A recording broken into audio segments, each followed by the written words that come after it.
दिल को छू लेने वाली एक सच्ची कहानी। एक दुकान में ख़रीदारी कर रहा था, तभी मैंने उस दुकान के कैशियर को एक 4-5 साल के लड़के से बात करते हुए देखा।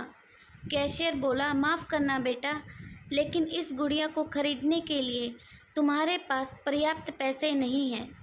फिर उस छोटे से लड़के ने मेरी ओर मुड़कर मुझसे पूछा, अंकल, क्या आपको भी यही लगता है कि मेरे पास पूरे पैसे नहीं हैं? मैंने उसके पैसे गिने और उससे कहा, हाँ बेटे, यह सच है कि तुम्हारे पास इस गुड़िया को ख़रीदने के लिए पूरे पैसे नहीं हैं। वह नन्हा सा लड़का अभी भी अपने हाथों में गुड़िया थामे हुए खड़ा था। मुझसे रहा नहीं गया। इसके बाद मैंने उसके पास जाकर उससे पूछा कि यह गुड़िया वह किसे देना चाहता है। इस पर उसने उत्तर दिया कि यह वो गुड़िया है जो उसकी बहन को बहुत प्यारी है और वह इसे उसके जन्मदिन के लिए उपहार में देना चाहता है। यह गुड़िया पहले मुझे मेरी मम्मी को देना है, जो कि बाद में जाकर मेरी बहन को देगी। यह कहते कहते उसकी आंखें नम हो गई थी। मेरी बहन भगवान के घर गई है और मेरे पापा कहते हैं कि मेरी मम्मी भी जल्दी ही भगवान से मिलने जाने वाली है। तो मैंने सोचा कि क्यों ना वो इस गुड़िया को अपने साथ ले जाकर मेरी बहन को दे दे। मेरा दिल धक सा रह गया था। उसने ये सारी बातें एक सांस में ही कह डाली और फिर मेरी ओर देखकर बोला, मैंने पापा से कह दिया है कि मम्मी से कहना कि वो अभी ना जाए, वो मेरा दुकान से लौटने तक का इंतज़ार करे। फिर उसने मुझे एक बहुत प्यारा सा फ़ोटो दिखाया जिसमें वह खिलखिलाकर हंस रहा था। इसके बाद उसने मुझसे कहा, मैं चाहता हूँ कि मेरी मम्मी मेरा यह फ़ोटो भी अपने साथ ले जाए ताकि मेरी बहन मुझे भूल नहीं पाए। मैं अपनी मम्मी से बहुत प्यार करता हूँ और मुझे नहीं लगता कि वो मुझे ऐसे छोड़ने के लिए राज़ी होगी। पर पापा कहते हैं कि उन्हें मेरी छोटी बहन के साथ रहने के लिए जाना ही पड़ेगा।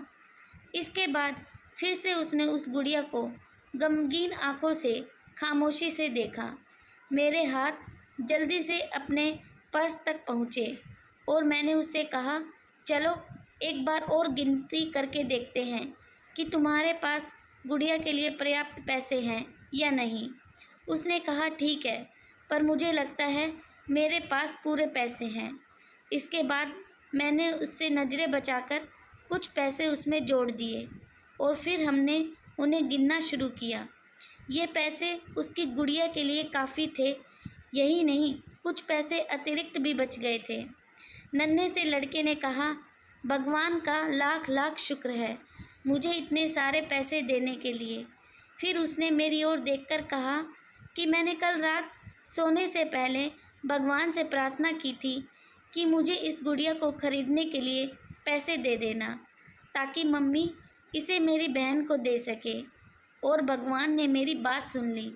इसके अलावा मुझे मम्मी के लिए एक सफ़ेद गुलाब भी ख़रीदने के लिए भी पैसे चाहिए थे, पर मैं भगवान से इतने ज़्यादा पैसे मांगने की हिम्मत नहीं कर पाया था।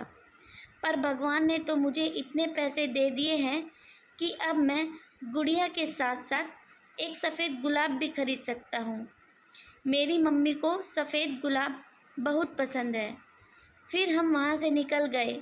मैं अपने दिमाग से उस छोटे से लड़के को निकाल नहीं पा रहा था।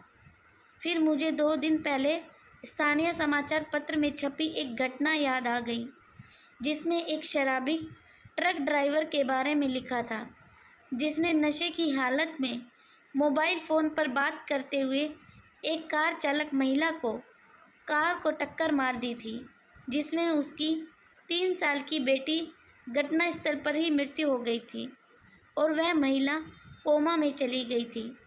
अब एक महत्वपूर्ण निर्णय उस परिवार को ये लेना था कि उस महिला को जीवन रक्षक मशीन पर बनाए रखना है अथवा नहीं, क्योंकि वह कोमा से बाहर आकर स्वस्थ हो सकने की अवस्था में नहीं थी। क्या वह परिवार इसी छोटे लड़के का ही था? मेरा मन रोम रोम काँप उठा।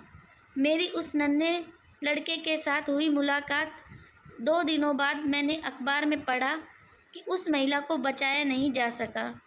मैं अपने आप को रोक नहीं सका और अखबार के दिए पते पर जा पहुंचा, जहां उस महिला को अंतिम दर्शन के लिए रखा गया था। वह महिला श्वेत धवल कपड़ों में थी, अपने हाथ में एक सफ़ेद गुलाब और उस छोटे से लड़के का वह फ़ोटो लिए हुए, और उसके सीने पर रखी हुई थी वही गुड़िया। मेरी आंखें नम हो गईं। मैं नम आंखें लेकर वहाँ से लौटा। उस नन्हे से लड़के का अपनी माँ और उसकी बहन के लिए जो प्यार था, वह शब्दों में बयान करना मुश्किल है। और ऐसे में एक शराबी चालक ने अपनी घोर लापरवाही से क्षण भर में उस लड़के से उसका सब कुछ छीन लिया था। इस कहानी से सिर्फ़ और सिर्फ एक पैगाम देना चाहूँगी, कृपया कभी भी शराब पीकर और मोबाइल पर बात करते समय वाहन ना चलाएं। आशा करती हूँ आपको ये कहानी पसंद आई होगी। इसी तरह की नई नई कहानियाँ सुनने के लिए प्लीज़ वीडियो को लाइक, शेयर और प्लीज़ रिक्वेस्ट है आप चैनल को सब्सक्राइब ज़रूर करें। आप लोग वीडियो वॉच करते हैं पर चैनल को सब्सक्राइब नहीं करते, इसलिए चैनल को सब्सक्राइब करना ना भूलें। धन्यवाद।